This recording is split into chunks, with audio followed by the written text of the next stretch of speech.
Imagine waking up one day, ready for your usual routine, only to find that someone close to you has vanished without a trace. No clues, no explanation, just a sudden disappearance that would haunt everyone who knew them forever. This is the chilling story of Rebecca Adams, a young woman who disappeared under mysterious circumstances in the early hours of a quiet spring morning. What happened to Rebecca, and why has no one been able to find her for over a decade? Stay tuned to uncover the eerie details of her case. The fact that Rebecca's case still remains unsolved is puzzling, not just to her family, but to detectives and the entire community. Despite a relentless search, not a single piece of hard evidence has been found. Did she disappear willingly, or was there something far darker behind her vanishing? With each twist and turn, this case seems to defy explanation. In this deep dive, we'll examine the facts, theories, and the haunting questions that remain unanswered. Rebecca Adams was a 24-year-old graduate student studying art history at a prestigious university in a small, seemingly peaceful town. She was known for her quiet nature and a deep passion for her studies. Rebecca had a small but close-knit group of friends, all of whom described her as reserved but thoughtful. She wasn't one to make waves, but had a magnetic charm that drew people to her. She had plans, ambitions, and an undeniable sense of purpose that made her stand out to those who truly knew her.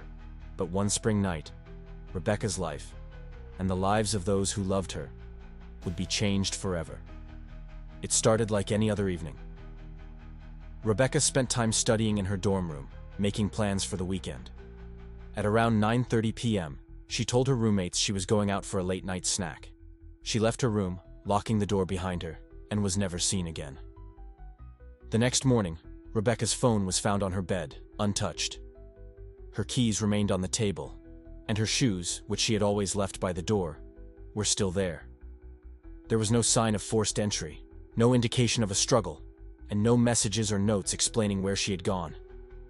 As the hours passed, and then days, panic set in. Rebecca's friends and family had no answers. What began as a routine evening had quickly turned into a nightmare.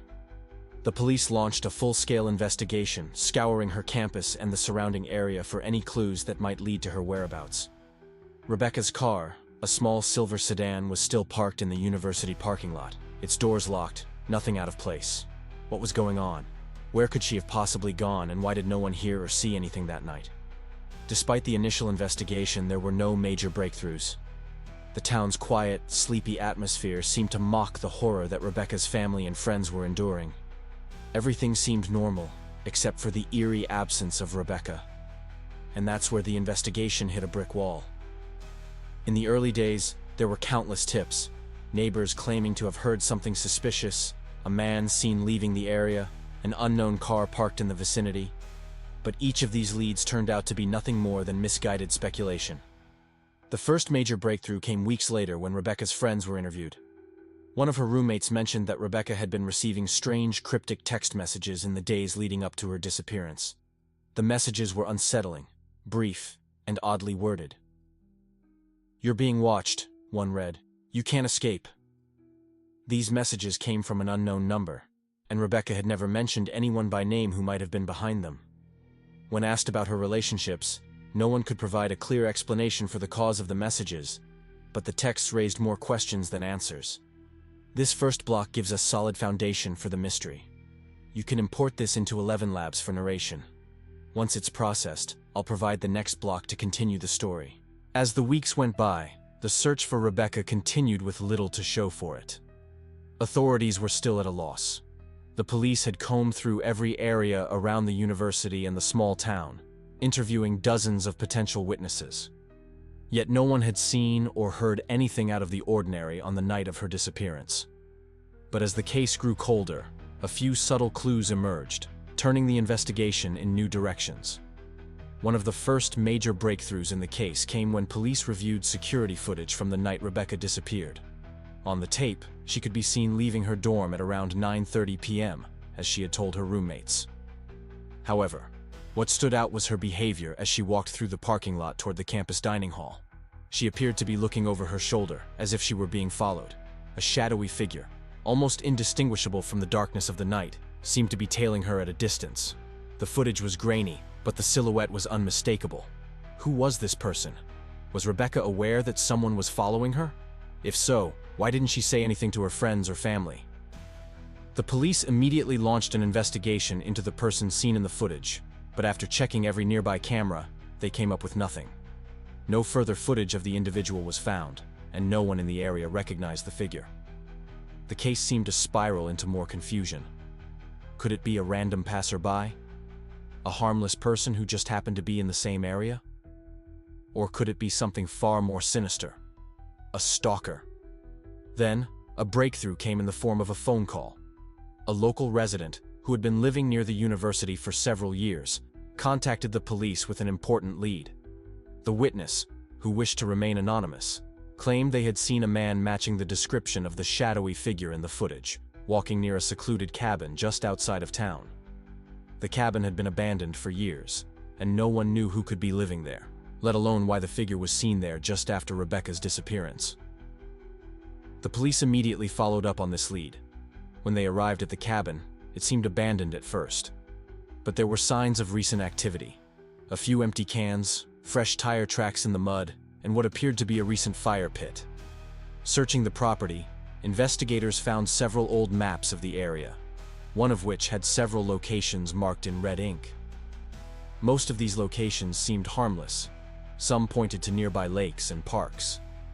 But one was in an area that matched the location where Rebecca's phone had been pinged the night she disappeared. When Rebecca's phone records were analyzed further, investigators discovered something strange.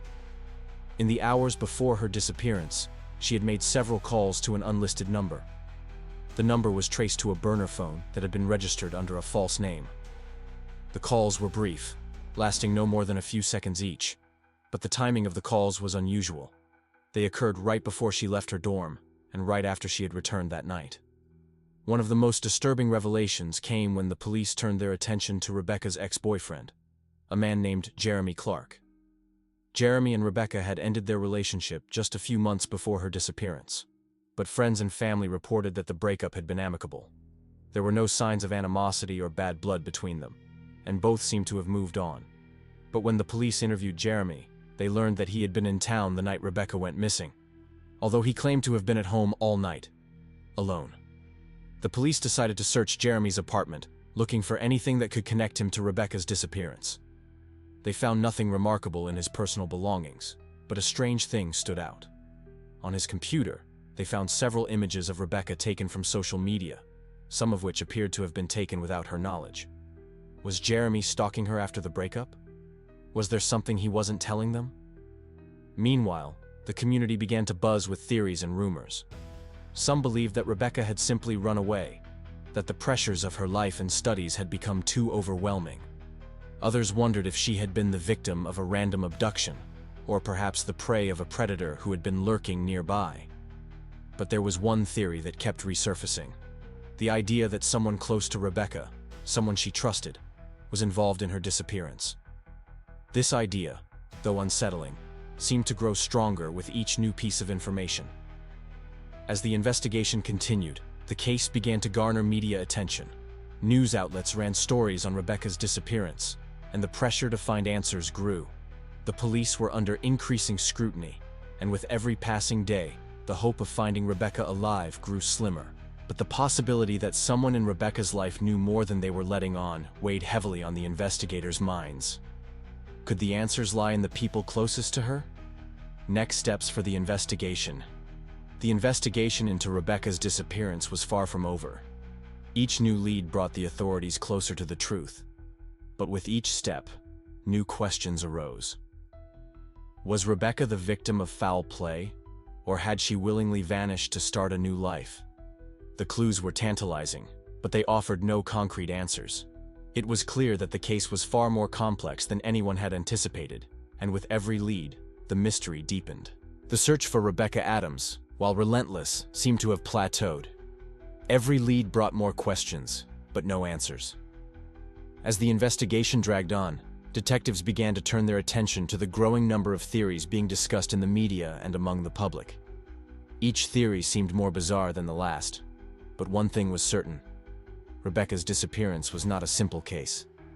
One theory that gained traction was that Rebecca's disappearance was somehow connected to a larger, darker network operating in the area, possibly a human trafficking ring. Several internet users pointed to the isolated cabin near town as the potential site for illegal activity. But was it possible that Rebecca had been unknowingly involved in something far more dangerous than anyone had realized? The theory about human trafficking was unsettling, but it had its merit. Investigators looked into any reports of missing persons in the area that might have linked Rebecca to other disappearances. There were no direct connections, but one disturbing detail stood out: the unknown burner phone that Rebecca had been calling right before her disappearance. Could the burner phone be connected to a larger operation? If so, who was behind it? And could Rebecca have been a victim of an insidious plan that no one saw coming? As the theory of human trafficking gained momentum, the police expanded their investigation into a local nightclub that had recently been linked to shady activity.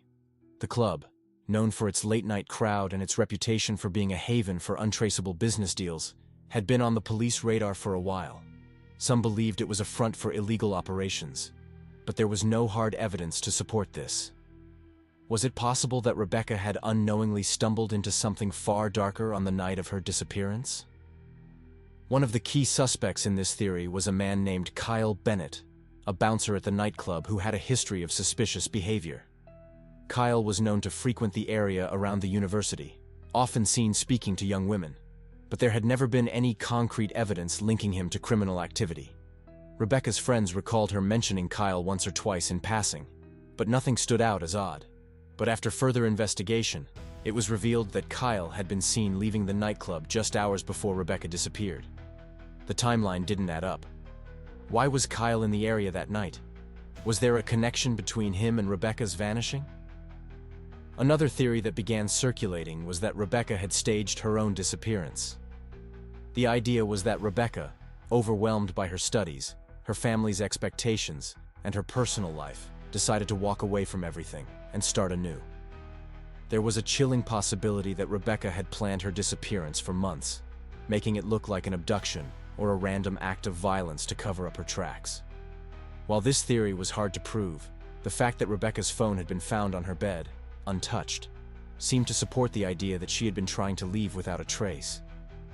The burner phone calls and the cryptic messages she had received in the days leading up to her disappearance raised questions. Had Rebecca been trying to communicate with someone? Maybe someone who knew about her plans? Was there a person she trusted enough to confide in about her intentions? But there was something in the investigation that made the staged disappearance theory less likely. Rebecca had no history of running away. She was close to her family, and her professors reported that she had been looking forward to finishing her studies. Additionally, her personal items, her car, her keys, and even her wallet, had been left behind. If she had planned to disappear, why would she leave everything behind, especially her phone? It seemed unlikely that someone who was planning a new life would leave such obvious clues. As the investigation into Rebecca's disappearance continued, a breakthrough came from an unexpected source: a neighbor who claimed to have seen Rebecca just days before she vanished. The neighbor, a middle-aged woman named Clara, had lived on the same street as Rebecca for years. She told authorities that on the day of Rebecca's disappearance, she had seen a man, not Jeremy Clark, sitting in a car across from Rebecca's dorm. The man appeared to be watching her from a distance, and Clara recalled him driving away as Rebecca entered her dorm building. The police were intrigued by Clara's account, but there was a problem. Clara couldn't provide a clear description of the man or the car.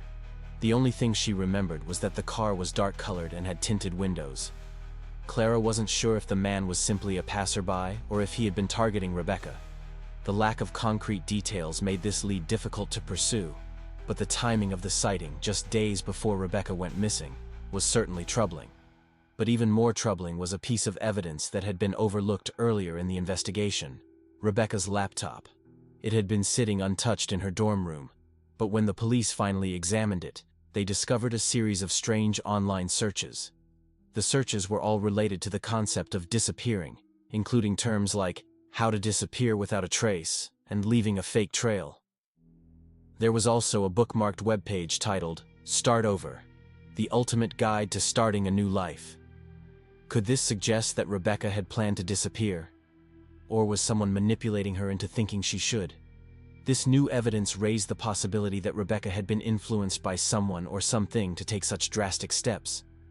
But the real question was, who could have had such a powerful hold over her? The deeper the investigation went, the more complex it became. Every new theory led to even more questions, and each lead uncovered more secrets. Was Rebecca the victim of a calculated plot, or was there a much darker force at play? Could it be that she was the unwitting pawn in a scheme that no one could have predicted? Despite the mounting theories, the police had little to work with. The evidence was circumstantial at best, and every lead seemed to hit a dead end. But they weren't ready to give up. New information, no matter how small, kept pouring in. The next breakthrough would come when least expected, and the mystery of Rebecca Adams' disappearance would finally be solved, or so they hoped. As the weeks dragged on, the case of Rebecca Adams had all but disappeared from the headlines. The media had moved on to newer stories, and the once vibrant search for answers had slowed to a crawl. But behind the scenes, the police were still working tirelessly, and the family and friends of Rebecca were not about to let the case go cold. One of the most frustrating aspects of the case was the lack of physical evidence. Despite all the theories, the truth remained elusive. But just when it seemed like the investigation had hit another dead end, a shocking piece of evidence emerged. A single, cryptic note found in an abandoned car, miles from the university. Could this be the breakthrough everyone had been waiting for? Or was it just another red herring in a case filled with misdirection? It all began when a routine search of a remote wooded area near the town uncovered a car. The vehicle had been abandoned for months, its owner long gone. The police were ready to move on, believing it to be an old, forgotten car left behind by a passerby, until they discovered something that changed everything. In the glove compartment, hidden among a pile of dusty receipts, was a note. The note was written on a crumpled piece of paper and contained a simple message. "I know what you did. You can't hide from me forever." There were no names mentioned, but it was clear that whoever had written the note knew something, and they were making a threat. The question was, who was the note directed at, and how was it connected to Rebecca's disappearance? The police were able to trace the car back to a man named Nathaniel Harris, a local who had lived in the area for years. Nathaniel had a criminal record, but nothing serious enough to indicate he was a direct threat to anyone, let alone to Rebecca. After questioning him, it became clear that Nathaniel had been involved in some shady dealings. But did he have a personal connection to Rebecca? He denied any involvement in her disappearance and claimed the car had been abandoned months ago. However, his response was unconvincing, and the fact that the car had been parked so close to the area where Rebecca had been last seen raised suspicions. In an attempt to get more answers, the police searched Nathaniel's house. They didn't find much, except for one troubling detail: a photo of Rebecca, taken from her social media profiles, pinned to a corkboard in his office. The police asked Nathaniel why he had a picture of Rebecca, but he claimed it was a coincidence, saying that he had come across it while doing research for a personal project. His explanation, however, seemed dubious. Why would Nathaniel, a man with no apparent connection to Rebecca, have a photo of her? Could he have been stalking her? Was he involved in her disappearance? Despite the new evidence, the case still remained baffling. As the investigation continued, detectives began to realize something. There was one theory they hadn't fully explored. It was the idea that Rebecca's disappearance wasn't an isolated event, but part of a much larger, coordinated plot. What if Rebecca had stumbled upon something far darker? Something that had led to her being targeted? Theories of conspiracy and shadowy networks took center stage. Could it be that Rebecca had unknowingly discovered a criminal operation operating under the radar? Was she taken because she had the potential to expose a dangerous secret? The investigation now seemed to shift from a missing persons case to something much more complex. As new developments continued to unfold, the question remained: was Rebecca a victim of a random crime, or was she caught in something much bigger than anyone could have imagined? The possibility of a larger conspiracy began to gain traction among investigators. It wasn't just the strange behavior of Nathaniel Harris, or the cryptic note that raised alarm bells. There were other connections emerging. Rebecca's research into starting a new life, her cryptic messages, and the mysterious burner phone all pointed to the possibility that she had been involved with someone or something that went beyond simple criminal activity. Some investigators began to entertain the idea that Rebecca had somehow crossed paths with an underground network of people operating in the shadows. Perhaps she had uncovered something about a series of illegal activities, and in doing so, had put herself directly in harm's way. The more the investigation dug, the more it seemed that Rebecca's disappearance was not an isolated incident. It was a part of something much larger, something that no one had anticipated. Then came the breakthrough. A local journalist, who had been following the case from the beginning, uncovered a connection between Rebecca's social media activity and a series of reports about missing persons in nearby states. The journalist had stumbled upon a pattern, one that involved young women who had disappeared in similar circumstances, with no clear explanation or signs of foul play. What was even more shocking was that several of these women had been linked to the same anonymous online forum, a place where individuals exchanged stories, often dark and cryptic, about disappearing from their old lives. The connection between the forum and Rebecca seemed almost too coincidental to ignore. Could it be that Rebecca had been involved in this online community and had somehow been recruited to disappear? Was she the latest in a string of individuals who had chosen to vanish, or had she been coerced into doing so? The dark web and the hidden truths. The deeper the investigators delved into this dark online world, the more they realized that Rebecca's disappearance might not have been a case of kidnapping, but something far more intricate, a voluntary disappearance orchestrated by an unknown group. The theory was chilling. Rebecca had become involved with an underground organization that specialized in helping people disappear from their old lives and start anew, but at a dangerous cost. It was unclear whether Rebecca had been a willing participant in this operation, or if she had been manipulated or coerced into it. But one thing was clear. The investigation had taken a dramatic turn. Now the question wasn't just about finding Rebecca. It was about uncovering the vast, shadowy network that might have been responsible for her and others like her. A glimmer of hope. Despite the overwhelming darkness surrounding the case, there was still hope. The more the police uncovered about the underground network, the closer they came to unmasking those responsible for Rebecca's disappearance. New leads were emerging, and with every step, the puzzle pieces seemed to be falling into place. But for now, Rebecca's fate remained uncertain. The case that had begun as a straightforward missing persons investigation had evolved into a complex web of deception, conspiracy, and potential danger. Could the truth be uncovered in time? And if so, would Rebecca ever be found? The investigation was far from over, and the mystery was far from solved. As the investigation continued to unfold, Rebecca's family, friends, and the community were left with more questions than answers. Would Rebecca be found? Would the web of secrets be unraveled? Or would the truth remain hidden forever? The case of Rebecca Adams is a reminder of the countless missing persons cases that remain unsolved, and the complex, often terrifying mysteries that lie just beneath the surface of our everyday lives. While this chapter of Rebecca's story remains open, the search for answers goes on.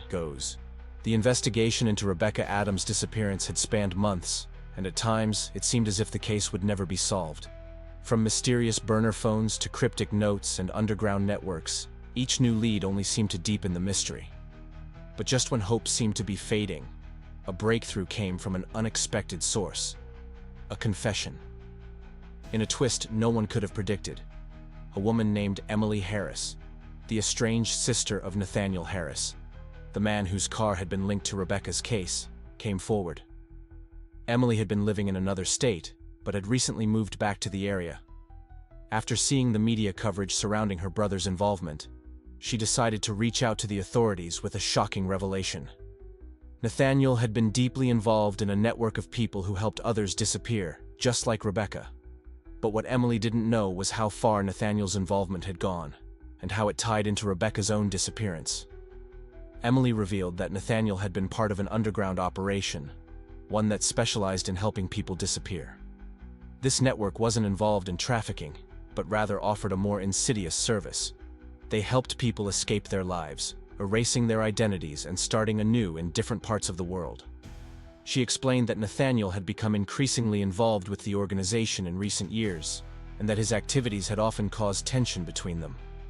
Emily said that Nathaniel had been secretive, and would sometimes make cryptic comments about the people he had helped. When Emily learned about Rebecca's case, something clicked. She realized that Rebecca, unknowingly, had crossed paths with her brother and his associates.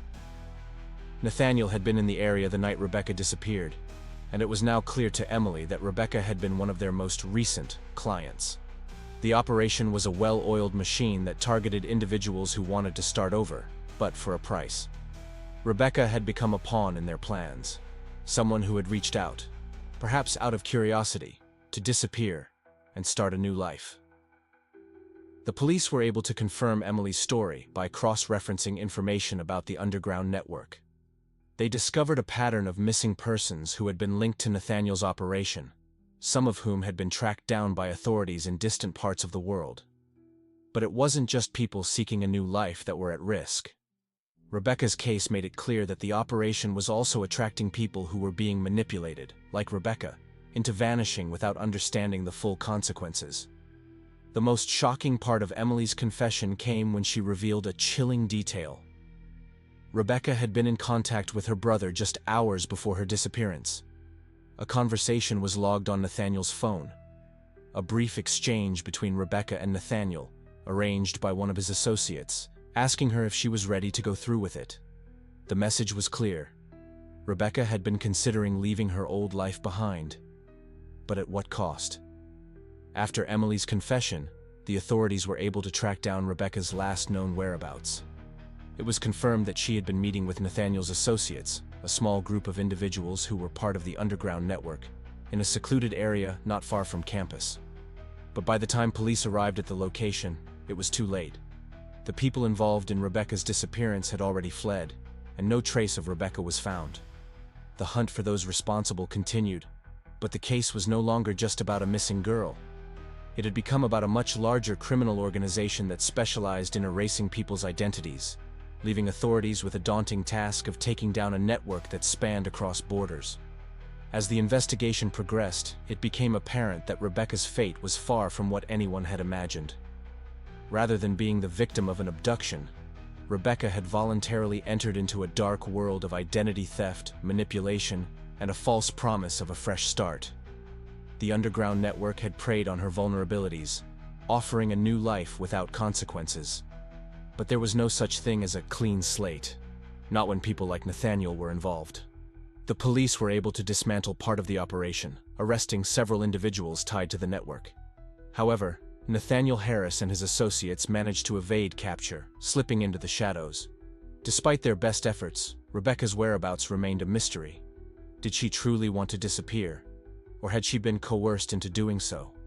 The answer was buried in the complex layers of the underground network that had taken advantage of her trust. Months after the case had gone cold, a letter arrived at the police station. It was from an anonymous source, and it contained only one line.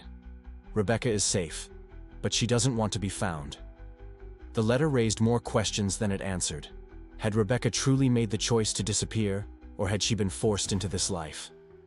As of today, Rebecca Adams' case remains unresolved. Though parts of the network were taken down, the mystery surrounding her disappearance, and the larger conspiracy that led to it, continues to haunt investigators. Theories about her fate swirl in the public consciousness, and the possibility that she is living a new life somewhere, far from the reach of the authorities, lingers in the minds of those who followed the case. The story of Rebecca Adams is a haunting reminder of how easily people can be manipulated, and how even the most ordinary lives can become entangled in dangerous, unseen networks. While the case may have brought some closure to Rebecca's family and friends, it also left more questions than answers. Was Rebecca truly the victim of an underground operation? Or was she simply another person lost to the shadows? As long as there are people willing to exploit the vulnerabilities of others, cases like Rebecca's will continue to remind us of the darker side of human nature. And for Rebecca, wherever she may be, her story serves as a warning. Sometimes, even the most innocent of decisions can lead to life-altering consequences. Rebecca's story is just one of many mysterious disappearances that remain unsolved. But what if there's more out there?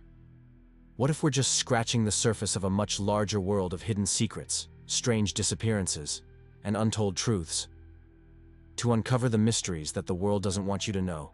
Hit that subscribe button and turn on notifications because the truth is often buried deep. But we're here to dig it out. Don't miss the next episode. Trust me, you won't want to. Next week, we dive into another chilling case. One that has baffled investigators for years. What really happened? You'll want to hear this one. So, stay tuned. You never know when the next mystery will unfold right before your eyes. So, if you're ready to explore the darkest corners of the unknown, make sure you're part of this journey. This is where the story never ends. It only gets deeper. Hit follow for more.